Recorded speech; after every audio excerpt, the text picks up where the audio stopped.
नमस्कार मित्रांनो, मरियाई मंदिरामध्ये आज तारुबाई श्रीरंग पवार यांचा अनुभव त्यांना शेअर करायचा आहे. आता त्या सांगतील. सांगा मॅडम, बोला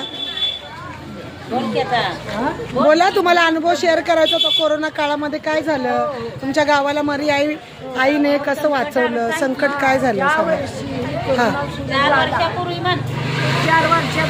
हां कोरोना सुरू झाला. हां त्या कित्येक लोकांच्या गावातली हां लोक मानली, हां पण ही महापरिवारचा पर्याय हां तिला आमच्या गावात धक्का लागून दिला नाही बरं व एखादा माणूस जगवून दिलं नाही. त्या रोग आमच्या यशस्वी दिला नाही. ही महापरिवार आहे आणि तिची एवढी जगावर सत्ता आहे. यायला माझा नमस्कार. बर, अजून तुम्हाला काय अनुभव सांगायचे जीवनाचे?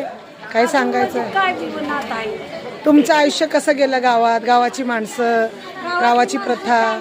चांगले. बर आणि असं आपलं वर्षाला पारायण इथं होतं 7 दिवस. बरं आणि पारा खाली होतं 7 दिवस. मग त्यात दोन्ही बी पारायणाला आम्ही बसतो. बरं आठवड्याला मरियाईच्या मंदिरात भजनाला महिला मंडळ जमतं. बरं आणि त्यात आम्ही आमचा अभंग शेअर करतो. बरं. तर ह्या आजींचा अनुभव त्यांनी शेअर केलेला आहे की कोरोनामध्ये त्यांना कुणाचंही डेड बॉडी बघायला भेटलेलं नाही. आईने एवढ्या सुंदर प्रकारे गावाची रक्षा केली आणि माझीही करो, माझ्या ह्या इच्छा पूर्ण करो. खूप अपेक्षेने आईचीच इच्छा असेल की मी इकडे सर्वांच्या आठवणी घ्यावा, ओळख घ्या. सर्व प्रकारे मी छान प्रकारे व्हिडिओ बनवलेला आहे. लाईक शेअर कमेंट करून सबस्क्राईब करून सपोर्ट